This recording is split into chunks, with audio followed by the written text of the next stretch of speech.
So ngayon magano naman tayo, magpupunla na ng palay. Yan, so tapos na rin yung paggawa ng mga plat ng punlaan. Ayan, so nandito na rin si Kabukid Rusty, nagsimula na. Yan, saktong sakto, hindi masyadong mainit ngayon, tapos napaka-presko ng hangin. Yan, guys, so pakita ko sa inyo mamaya yung pagpupunla ng palay. Okay, so ang ganda-ganda ng view ngayon na walang araw, no? Madampog kung baga, waray-waray, maambon. Ito yung maganda magtrabaho dito sa bukid, walang init, hangin lang. Guys, puntahan natin guys yung ipupunla natin. Ay ma, kumagi. So ganito guys yung ipupunla natin. Okay, yan guys, oh.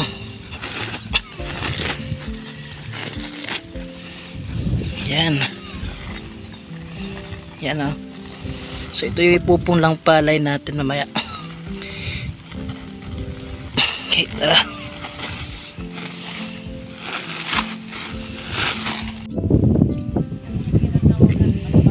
Guys,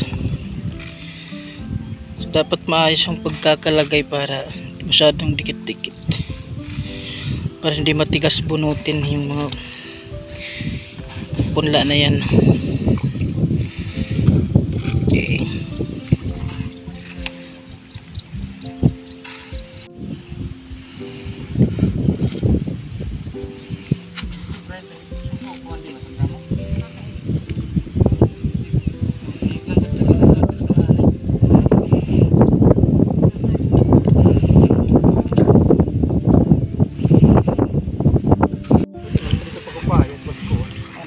may nagawit mo pa may pupusang. yan guys,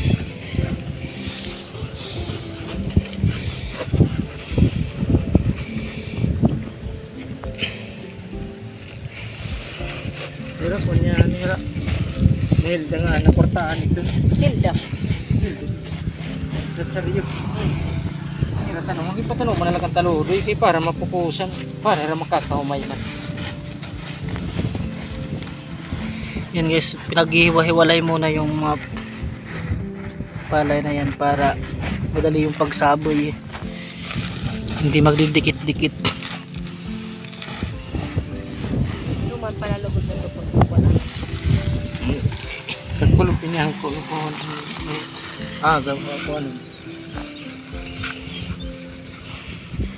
Okay, Ayan.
Guys, si mama naman yung nagsaboy ng punlang palay.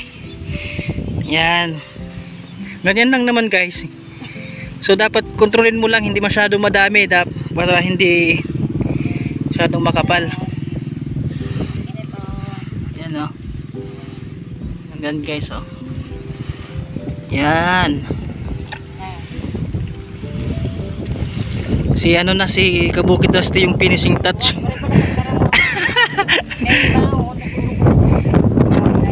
Okay yan, marami pa pala. Okay, so sige. Sisya na rasa. Yan.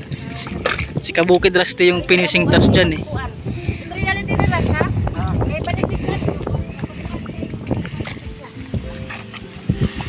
Yan guys, oh.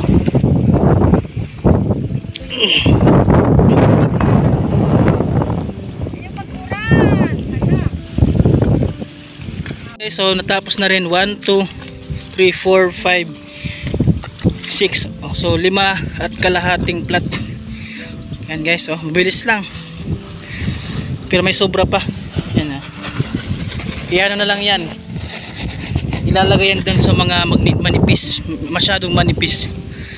Pero hindi naman masyadong kakapalan. Ayan. Finishing touch na yan. Malapit na tayo matapos guys. Okay.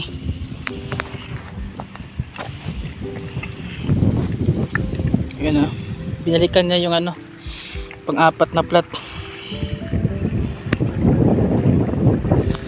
So ito yung masarap talaga, hindi masyadong mainit, no?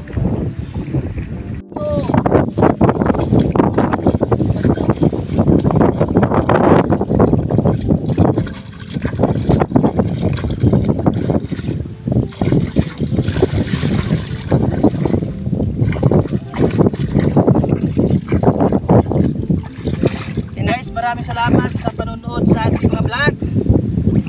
Okay, tapos na yung ating paggawa ng plat, tapos pagpuno ng palay. So abangan naman natin, maglilinis tayo doon sa mayroong paglilinis doon mga kahon para paghahanda sa pagtatanim ng palay. Ito na yung last na palayan na hindi pa napagtamnan. So abang-abang tayo guys.